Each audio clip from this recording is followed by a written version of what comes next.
yesterday was the Black Friday that wasn't Yeah, it because was the Black Friday that's all virtual. yeah, Um, which yeah, hey, I think that's a win. I The fact that you totally. don't have to go anywhere and you can still get the deals. It's awesome. That's going to be like the new normal now, and that's a good new normal to have, right?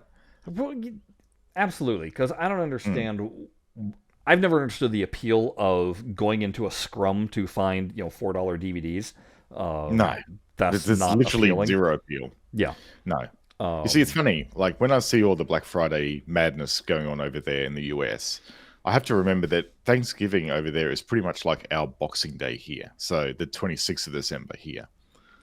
That's when all the stores reopen again, and people, because they've been locked away for like literally one day, they go stir crazy, and they have to get out, and they have to go en masse to the major shopping centers and buy up all the stuff that's literally just been marked up so it looks like it's discounted. Like yes. that's how they do it. Like Well, my, it's my favorite thing is that the TVs that everybody goes, oh my God, look at how cheap this TV is for. They, those TVs are literally only manufactured for Black Friday. oh really? Because if you look at their serial numbers, as soon as Black Friday is gone, you'll never see that serial number again. And prior to Black Friday, you never saw that serial number either. They literally Really? it's screens that are made by the various companies specifically to sell on Black Friday for a song. And if I know anything about uh, how they make flat panel TVs these days, there is this gigantic panel. And from Mm. that, they go, okay, from this, we're going to cut, six uh, 75-inch TVs and 16 40-inch TV or whatever. They basically Tetris the entire panel and do that cut. And so depending on what the largest sizes that people are interested in, that determines the sizes of all the smaller TVs. That's why you no longer see certain size TVs because Ah, I it see. doesn't fit into the pattern of doing the cut. And then from There you there, go. they check the panels and see what the quality is, and based on how good that quality is of that particular panel cut, oh, okay, that gets kicked up into the expensive one, and this one has is not quite as. They're all being cut from the same panel, but obviously certain sections of the panel don't have as strong of quality, and Oh, so really? yeah, and so Huh. all the lower quality panels those get set aside. Yeah. And guess what they get For packaged Black Friday. into? They get packaged into your Black Friday TV. There you go. I never realized that. I wonder if that's the same for the Boxing Day sales here. Probably. It's probably. And Yeah. then you There think you go. about, Well, where Arcade One Up is getting all their monitors from, yeah. Well, because all their it'll. monitors are literally 5 years, 5 years plus old, Yeah. and they're buying those things in bulk, basically from these leftovers of these cuttings. Mm. Um, So these have been in storage for ages, and there's nothing particularly wrong with them. They're just a no, different grade of monitor, and you don't need a fantastic resolution monitor for the games that you're playing on them. but Like, where it's going to become interesting is they have a lot of 4x3 monitors, mm, and eventually those are going to run out, and all you're going to be left with is the leftover remains of 16:9 monitors.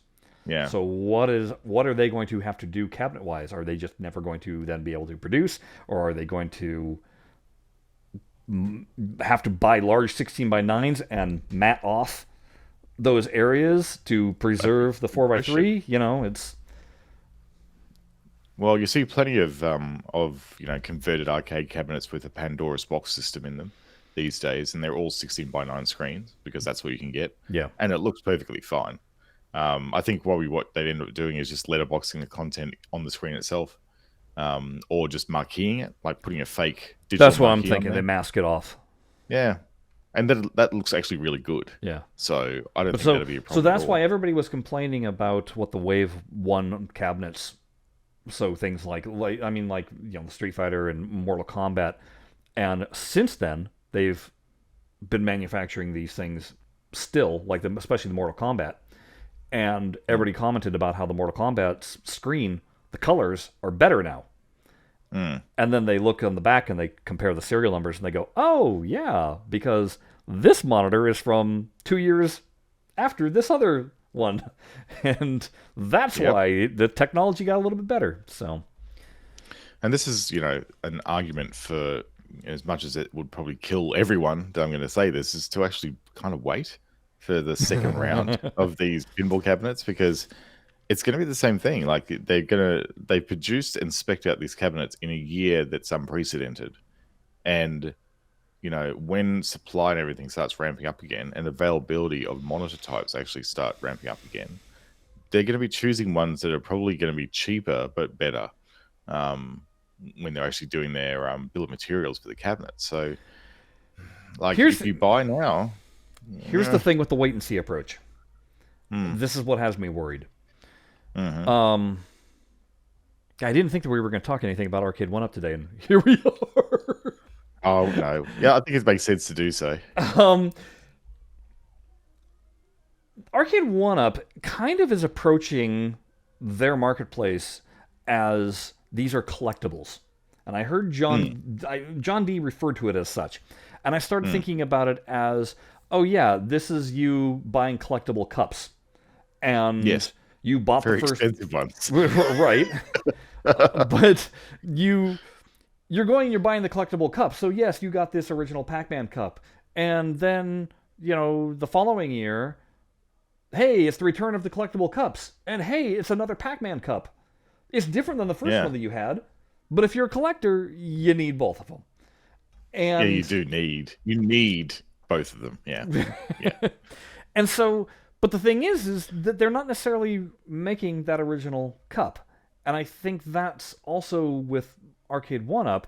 There are certain cabs that just have never been produced again. They're gone, and people are Mm, now clamoring for those because they're like, "Oh shoot, I thought that those would be available just at any given time." And Arcade One Up's like, "No, we're done. We're done making that cabinet." Um, but on the flip side, then they've gone and started making 12-in-1 cabinets rather than the 4-in-1 or 3-in-1 cabinets of a lot of those titles that are no longer available on that other cabinet. So it is kind of this do you wait and see, because you're taking a gamble of it just plain not being available at all down mm. the line, or is it going to be available down the line and even better? We don't know because this is the absolute first wave of these cabs. Yeah, I think you could.